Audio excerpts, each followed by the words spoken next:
Greetings, welcome back everyone to Enlightenment to All on YouTube. Today we got a good one for you. We're going to be going through all of the Twitter files that have been released thus far, and we're going to see exactly what big tech oligarchs, and not only them, but our own federal government, is hiding from us, we the people. This was all thought to be fake news and a conspiracy theory, but once again, the truth always reveals itself. And as I always say, I allow time to reveal all things for me. So let's get into it, shall we? Okay, so to begin, we have Matt Taibbi is the one who's been breaking all of this with the endorsement of one Elon Musk, who claims he's trying to save face and restore transparency in Twitter. I am skeptical of Elon Musk myself, and I know that this is how two-party Kabbalists work. They only show you their good deeds or things that could redeem themselves, and they will never show you any of their deeds that are seemingly not so righteous. So to begin, what you're about to read is the first installment in a series based upon thousands of internal documents obtained by sources at Twitter. The Twitter files tell an incredible story from inside one of the world's largest and most influential social media platforms. It is a Frankensteinian, is that even a word? Tale of human-built mechanism grown out of the control of its designer. Twitter in its conception was a brilliant tool for enabling instant mass communication, making a true real-time global conversation possible for the first time. In an early conception, Twitter more than lived up to its mission statement, giving people the power to create and share ideas and information instantly without barriers. As time progressed, however, the company was slowly forced to add those barriers. Some of the first tools for controlling speech were designed to combat the likes of scam and financial fraudsters. Slowly over time, Twitter staff and executives began to find more and more uses for these tools. Outsiders began petitioning the company to manipulate speech as well. First a little, then more often, then constantly. And this is the bombshell report here. Biden team specifically censored speech on Twitter. Hashtag handled, hashtag where's along, hashtags Taibbi, hashtag Biden's laptop. By 2020, requests from contacted actors to delete tweets were routine. One executive would write to another, more to review from the Biden team. The reply would come back handled. As you can see right here, here's a transcript from Saturday, October 24th, 2020, at 5:39 p.m., in which they are basically saying, yes, we handled all of these statuses, we've shut them down.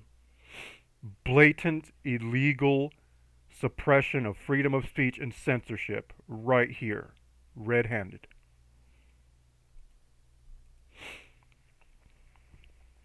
It goes on. Celebrities and unknowns alike could be removed and reviewed at the behest of a political party. This is massive election interference right here. This is the smoking gun. This is all the evidence that should be required, in addition to the multitudes of evidence that we already have and we've already observed.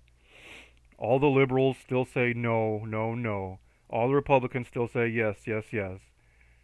And as I find myself as one of the few independents out here, I can see how both parties are working together. And this is a smear campaign by the Republican Party on the Democrat Party. This is all they do, everyone. They play off one another, and they keep you in a perpetual state of voting for one or the other party every 4 to 8 years. And yet, you expect any real changes to happen? Until we have an independent political party that is equally funded and on equal ground, nothing is going to change with these two-party Kabbalists. So anyway, goes on to say here, on Sunday, October 25th, 2020, at 9:58 a.m., I grabbed the first one under SI, defer to safety on the high-profile second one. You can see, here's James Woods. This was one of the status posts that he had removed, one of his tweets. So again, celebrities and unknowns alike could be removed or reviewed at behest of a political party. This is absolutely heinous. This is treason against we the people. The system wasn't balanced. It was based upon contacts, because Twitter was and is overwhelmingly staffed by people of one political orientation. There were more channels, more ways to complain, open to the left, well, Democrats, than the right. This is obvious. We've been seeing that conservative forums and websites have been getting shut down and censored en masse ever since the 2020 election. And you can see here the contributions of party by recipient. There is a huge increase, as we can see here, from 2018 to 2020. And the percentage to Democrats as opposed to Republicans, almost overwhelming here. This is where Twitter became a tool of Democratic propaganda. The resulting slant in content moderation decisions is visible in the documents you're about to read. However, it is also the assessment of multiple current and former high-level executives. He goes on to say, okay, there was more throat clearing about the process. Screw it, let's jump forward. He then jumps to the Twitter files, part 1, how and why Twitter blocked the Hunter Biden laptop story. This is the one that's got everybody up in arms. On October 14th, 2020, the New York Post published Biden's secret emails, an expose based on the contents of Hunter Biden's abandoned laptop. We remember this from the New York Times. This was censored. Twitter took extraordinary steps to suppress the story, removing links and posting warnings that it may be unsafe. They even blocked its transmission via direct message, a tool hitherto reserved for extreme cases, e.g. child pornography. They're using a tool that is meant for something that is truly heinous for political gains here and political means. This is a grievous abuse of power by the Democratic Party. This, again, is treason against the American people. This is criminal activity. There should be investigations and arrests. And when I say investigations, I mean independent investigations. Not the Democratic Party, not the Republican Party, independents. White House spokeswoman Kayleigh McEnany was locked out of her account for tweeting about the story, prompting a furious letter from Trump campaign staffer Mike Hahn, who seethed, at least pretend to care for the next 20 days. As you can see here, Kayleigh McEnany has been locked out from her account for simply talking about the New York Post story.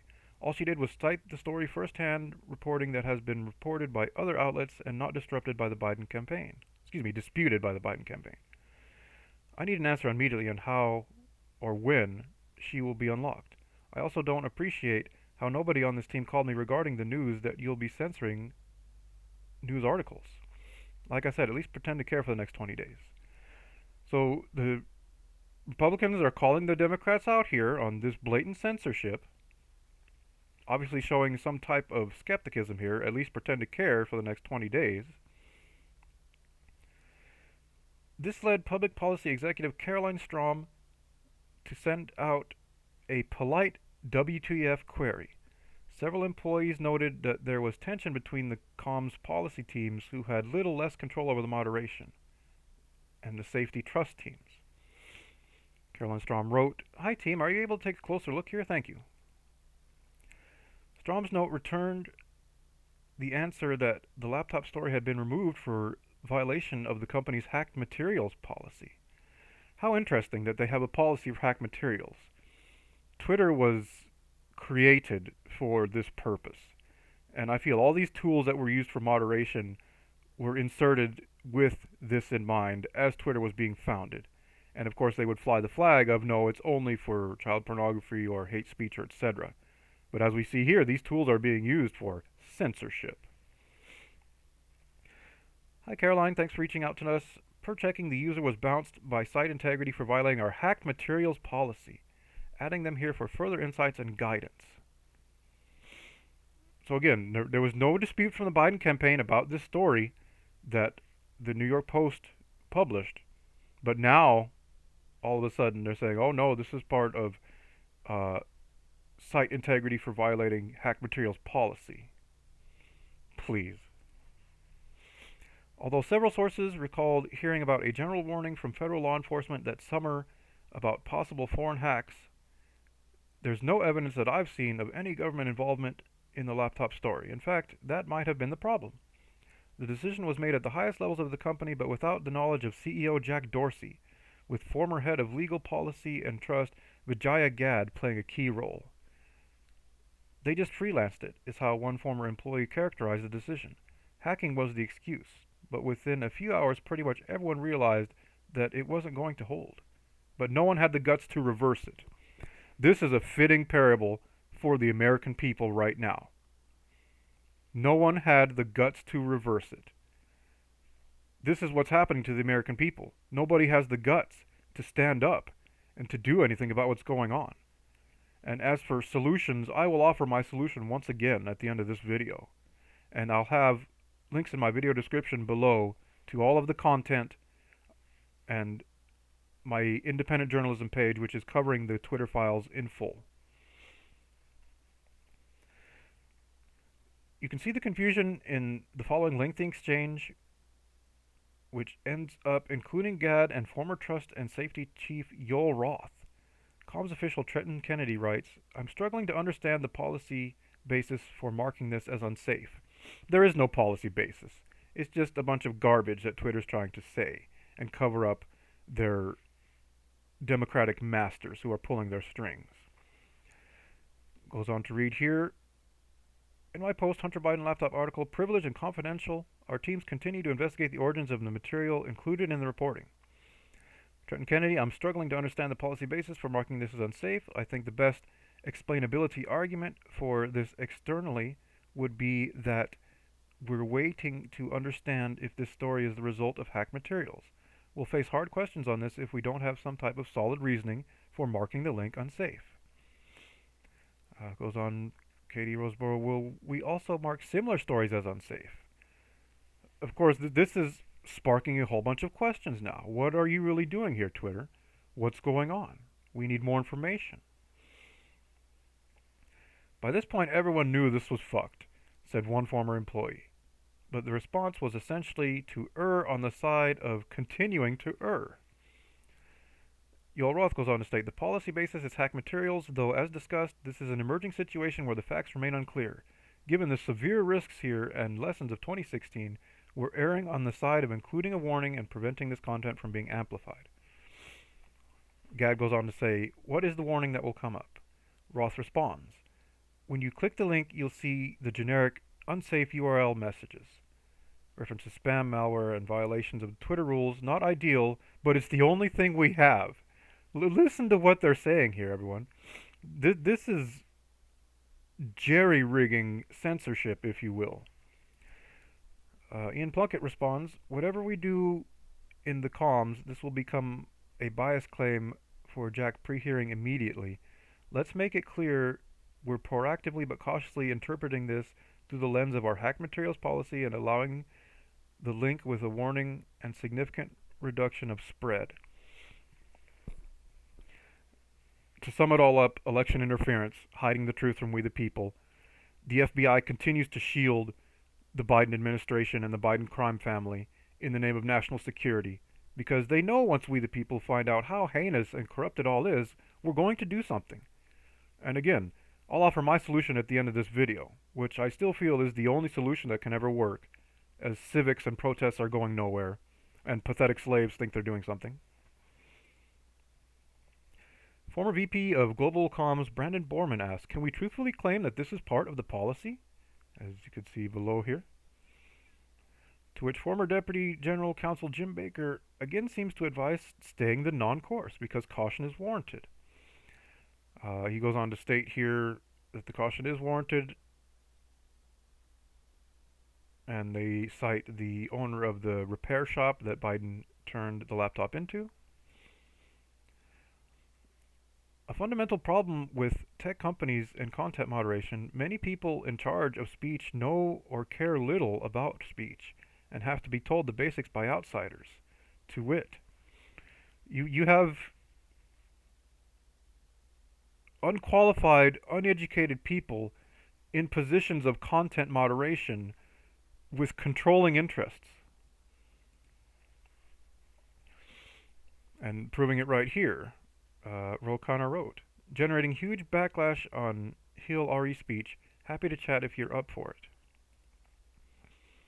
In one humorous exchange on day one, Democratic Congressman Ro Khanna reaches out to Gad to gently suggest she hop on the phone to talk about backlash RE speech. Khanna was the only Democratic official I could find in the files who expressed concern.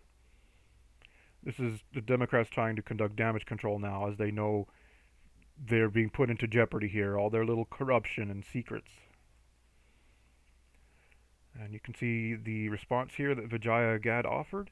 Thank you for reaching out. We appreciate the heads up. We put a clarifying thread of tweets earlier this evening to explain our policy around the posting of private information and linking directly to hacked materials. The press secretary's account was not permanently suspended. We requested that she delete the tweet containing material that is in violation of our rules, and her account is restricted until she complies. I'd be happy to jump on the phone if helpful. My team in DC, blah blah, are copied here and also available to discuss.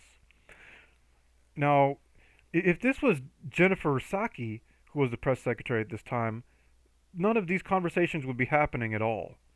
It's only because of the content of a Republican press secretary, of the bipartisan, feudal, fanatical, two-party garbage that any of this is happening. Kind of tries to reroute the conversation to the First Amendment. This is where it gets good again. Mention of which is generally hard to find in the files. Okay, let's see. Ro Khanna to Vijaya Gad. But this seems a violation of the First Amendment principles. If there is a hack of classified information or other information that could expose a serious war crime and the New York Times was to publish it, I think the New York Times should have that right. A journalist should not be held accountable for the illegal actions of the source unless they are actively aided to the hack. So to restrict this distribution of that material, especially regarding a presidential candidate, seems not in the keeping of the principles of New York Times versus Sullivan. I say this as a total Biden partisan and convinced he didn't do anything wrong, but the story has now become more about censorship than relatively innocuous emails. It's becoming a bigger deal than it would have been. It is also now leading to serious efforts to curtail Section 230, many of which would have been a mistake. I believe Twitter itself should curtail what it recommends or puts in trending news, and your policy against QAnon groups is all good. It's a hard balance. But in the heat of a presidential campaign, restricting dissemination of newspaper articles, even if NY Post is far right, seems like it will invite more backlash than it will do good. Please keep this communication between just us and Jack, and no need to CC the team or forward to them. Just wanted to offer my 2 cents. So again, Khanna here is trying to express the First Amendment and freedom of speech, and that the people should know, but at the same time, look at what they're saying here. Please keep this communication between just us and Jack. No need for the CC team or to forward to them. So the people should know, but they can't know about this. These are hypocrites, people. There's hypocrites in both the Republican and Democratic Party. And they will just constantly play off one another like a metronome and keep you entranced, going back between one or the other. This is how they divide and conquer. Here we have another email here from Carl Sasbo. Yesterday, NetChoice's Chris Marches met informally with 9 Republican and 3 Democratic House staffers to gather intel about Facebook and Twitter and the New York Post story. The staffers hail from the House Judiciary Committee to Rep. Judy Chu's office, to which is explained here. Within a day, head of public security Lauren Culberson receives a ghastly letter report from Carl Sasbo of their search firm NetChoice, which had already polled 12 members of Congress from the House Judiciary Committee. High-level takeaway. Every Republican said this is a tipping point, it's just too much, and both Democrats and Republicans were angry. NetChoice lets Twitter know about a bloodbath awaits in upcoming Hill hearings, with members saying it's a tipping point, complaining tech has grown so big they can't even regulate themselves, so government may need to intervene. When asked just how bad the situation is, one staffer says it's tech access Hollywood moment, and it has no Hillary to hide behind. Others were more blunt. Tech is screwed, and rightfully so. These are insiders and employees. Sasbo reports to Twitter that some Hill figures are characterizing the laptop story as tech access Hollywood moment. The Democrats, meanwhile, complained that the companies are inept. They let conservatives muddy the water and make the Biden campaign look corrupt even though Biden is innocent, which he's not. They linked this to Hillary Clinton's email scandal. She did nothing wrong, but because the press wouldn't let the story go, it became a scandal far out of proportion. In their mind, social media is doing the same thing. It doesn't moderate enough harmful content, so when it does, like it did yesterday, it becomes a story. If the companies moderated more, conservatives wouldn't even think to use social media for disinformation or misinformation or otherwise. The Democrats were in agreement. Social media needs to moderate more because they're corrupting democracy and making all truth relative. When they pushed on how the government must insist on that, consistent with First Amendment, they demurred. The First Amendment isn't absolute. Now you're stating that the Constitution of the United States, the founding document that all of our freedom and liberty is founded upon, is not absolute? A document that existed far before any tech companies, any Twitter, any of this. In regards to the misinformation, disinformation here, it's only the two-party cabalists that are complaining about the disinformation and the misinformation.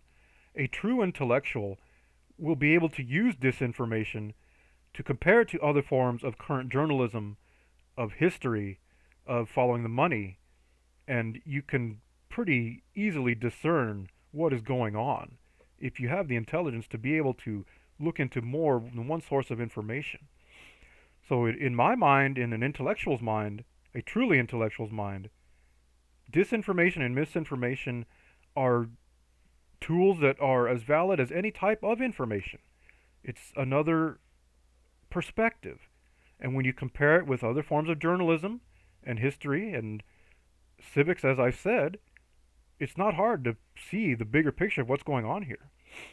It's only the Democrats and the Republicans that are so caught up in the disinfo and misinfo because it brings down their whole corrupted house of cards on everything. And it's doing that right now. Goes on to state, yes, the First Amendment is absolute. Sasbo's letter contains chilling passages about relaying Democratic lawmakers' attitudes. They want more moderation. And as for the Bill of Rights, it's not absolute. Are you kidding me? An amazing subplot of the Twitter Hunter Biden laptop affair was how much was done without the knowledge of CEO Jack Dorsey, and how long it took for the situation to get unfucked, as one ex-employee put it, even after Dorsey jumped in. While reviewing Gad's emails, I saw a familiar name, my own. Dorsey sent her a copy of my Substack article blasting the incident. So here he's showing that his name came up in this because as a journalist he was trying to blow the whistle on it. And of course they're aware of that and they're trying to say, okay, we need to be aware of this now. The media is getting a hold of this. There are multiple instances in the files of Dorsey intervening to question suspensions and other moderation actions for accounts across the political spectrum. The problem with the hack materials ruling, several sources said that this normally required an official law enforcement finding of a hack, but such a finding never appears throughout what one executive describes as a whirlwind 24-hour company-wide mess. I'll go on to state here. Hi all, as you are probably aware, Twitter actioned the tweets yesterday relating to two NY Post articles that were tweeted out that allegedly included pictures and screenshots from emails of a laptop that allegedly belonged to Hunter Biden, presidential candidate Joe Biden's son. Our teams made the determination that the materials fall under our hack materials policy in addition to sharing personal information, so links were actioned. As you may know, the existing policy framework was launched in 2018 to mitigate real-time harm based on hack and leak scenarios coming out of the 2016 election. So what started with content moderation that was simply for child pornography and hate speech has now evolved into this, and now they're saying that it's okay. Several high-profile accounts, including press outlets, were impacted by this decision and were actioned. Unfortunately, the language that was provided in the product may have created confusion, indicating the links were spam or unsafe. Consequently, Twitter Safety explained the reasoning here in a thread. This morning, the New York Post tweeted additional links to stories that contained pictures and screenshots of emails that we also actioned. The teams determined that a Trump campaign tweet that previously was actioned for containing PPI would not be reactioned when it was retweeted without the PPI blurred. I know there are questions that you probably have and are also probably getting a lot of incoming from stakeholders, governmental, academic, civil society, etc. The last 24 hours has certainly been a whirlwind with a lot of curves and unknowns, and we fully expect that the issues surrounding this matter will continue to swirl in the coming days, so thank you to everyone for your patience. This is Twitter scrambling to try and get everything resorted. So, these are all the files that have leaked thus far. And I hope that you were listening to everything I just said, because it is quite revealing, it is quite startling, it is quite, disgusting, quite frankly, to me, everyone. It's ridiculous. I cannot begin to explain to you people how many times I have been censored for posting about anything about the disgusting Biden crime family. I've been censored on YouTube, I've been censored on Reddit, I've been censored on Facebook, I've been censored on Twitter, I've been censored on Blogger. All 5 of them. My account on Reddit is currently suspended because of a post I made in regards to how every one of our elected officials answers to the same master, which is Israel. It was condemned as hate speech, and much like they're talking about here, I cannot understand in any common sense how that post could have been viewed as some type of hate speech, and how their policy would be able to remove it based upon that. Of course, I've challenged all of my suspensions, all of my bans. They've all been ignored. Never heard anything back from those sites about it. It's nothing new to my territory as an independent journalist. This is all that I deal with. All I deal with is gang stalking. All I deal with is harassment. All I deal with is endless bots and trolls. It is truly endless. And now that the Twitter files has come out, I hope that it gives some type of vindication for all of the conspiracy theorists, all of the independent journalists, basically everyone who has been staking the truth since day one and has just been ridiculed. So now the question becomes, where do we go from here? There's going to be more Twitter files that come out, but they're all going to be saying the same thing here. There was election interference, there was censorship, it is a blatant infringement of our First Amendment rights and the Bill of Rights, and we the people are supposed to rely upon a Justice Department that, what is proven right here, is corrupted. The Justice Department is working with the Biden administration. The FBI is working with the Biden administration as they are shipping illegal immigrants throughout this nation strategically. They know civil unrest is coming, and they know that the invaders, the illegal immigrants, they don't have any care about the Bill of Rights or the Constitution. And during civil unrest, they can be more easily organized, orchestrated, and controlled to carry out whatever the government cabal wants them to do. So, what is the solution? We've tried protests, they don't work. We've tried lawsuits, they don't work. We've tried town halls, they don't work. We haven't tried any citizens' arrests yet, because we know what would happen if that was to happen. If there was ever a civilian arrest into one of these government officials that was trying to take place, the armed mafia of that political official would not allow the civilians to do that, to the point that they would shoot those civilians. So, again, what is the solution, everybody?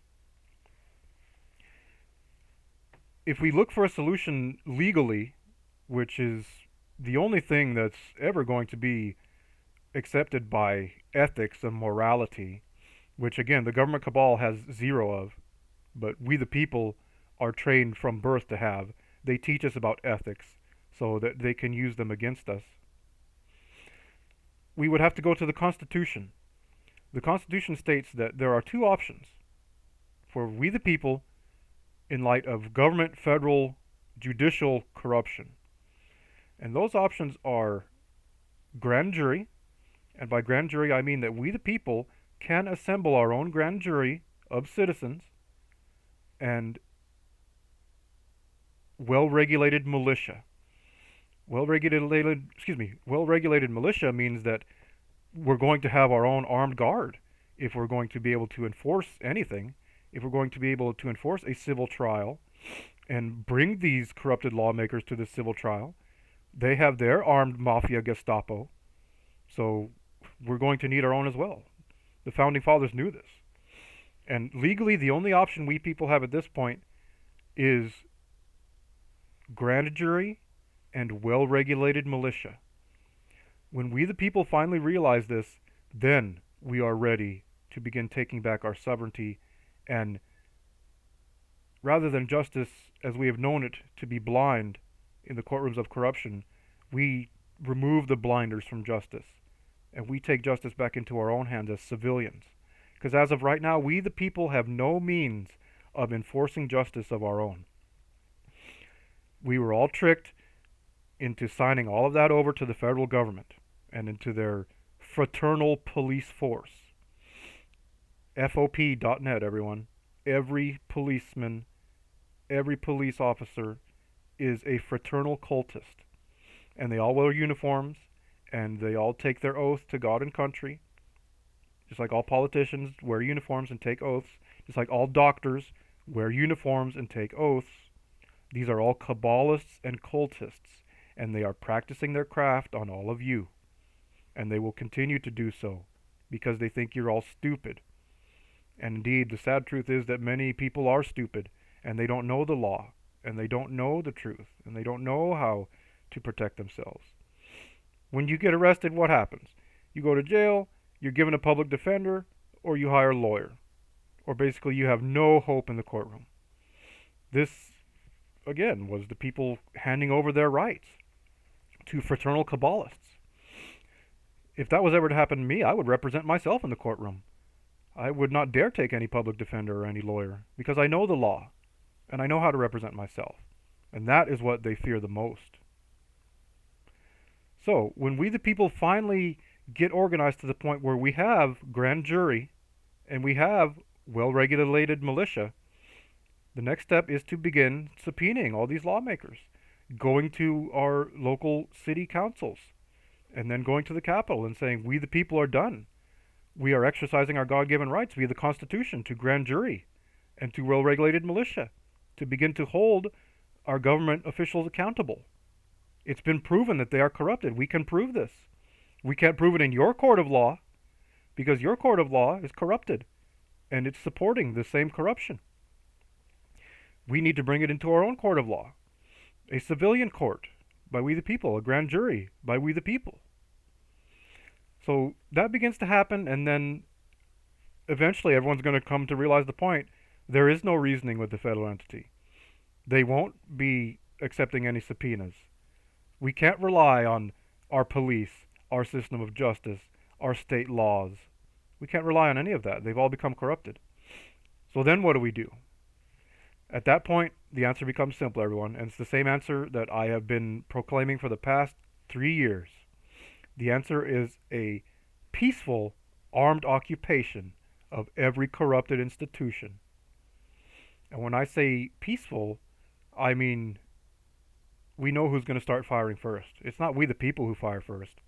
Ashley Babbitt lost her life, not because we the people were firing guns first.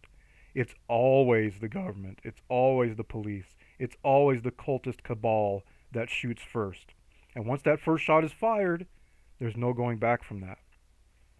And we the people must come to the point where we obtain the courage to realize that a great fight is coming. If we have armed and occupied ourselves peacefully and we are pushing into the corrupted institutions, that's another key aspect. We can't just stand outside the corrupted institutions and sing Kumbaya and wait as all the federal Gestapo has their fences and their lines there. No. We need to push into the corrupt institutions. And we need to get into their computer systems and into their informational archives so that we can further discern the truth of what's going on. And once that truth gets out, I guarantee you, there'll be more people who are coming to arm and occupy. But you better be ready for a fight.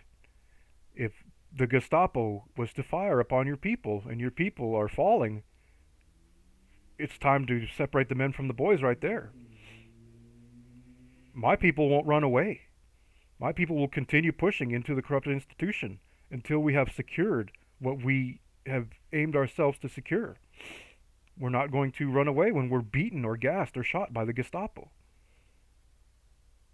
And this is what every civilian has been programmed from birth to fear the most.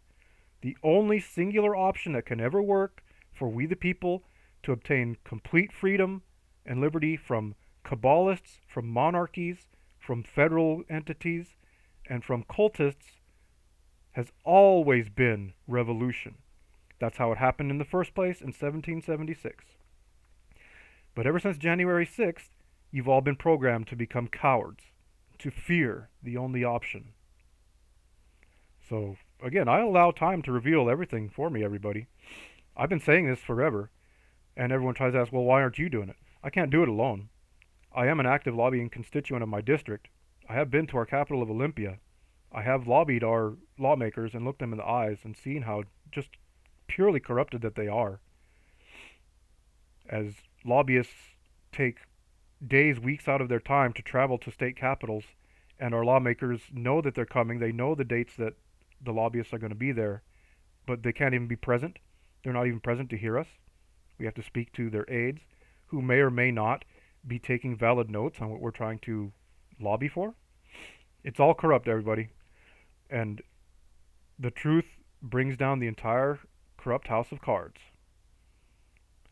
So again, to summarize, I'll have the Twitter files linked in my video description below. They claim that there are more that are going to come out. All of those will be updated. I'll have all of those at my page for independent journalism below. And I once again ask we the people, are we ready to do what must be done yet? How much more evidence do we need? Honestly, everybody. How much more evidence do we need before we are truly ready to fight back against this entity that's never going to stop pushing, that's never going to stop deluding, that's never going to stop enslaving, that's never going to stop experimenting upon us? That's another whole part of this that's going to be blown up. The whole COVID suppression ties right into the Twitter files here. And now they're trying to push it again, another variant, another blah blah blah whatever. Don't fall for it. Be smart, be intelligent, inform yourselves, and don't be afraid, because with great light comes great resistance. The more you stand up and speak about the truth and put it out there, the more resistance you're going to encounter. And as I said, eventually we the people are going to have to realize how deep we're in here. Our nation is already invaded, our government is already corrupt, every local police station already has tanks. Are you going to live on your knees, or are you going to die on your feet? What's it going to be, everybody? What's it going to be? How bitter must your plates become before you can no longer eat from them? So, with that said, I believe I've said all I need to say for today. Thank you for listening. I hope you will look more deeply into the Twitter files as the truth is coming out. And I hope you will realize that we cannot trust any judge, any jury, any police, any elitist celebrities, and we certainly cannot trust any two-party politicians at this point. So let the difficult truth sink in, everyone. And remember that if it's not difficult, then it's not the entire truth.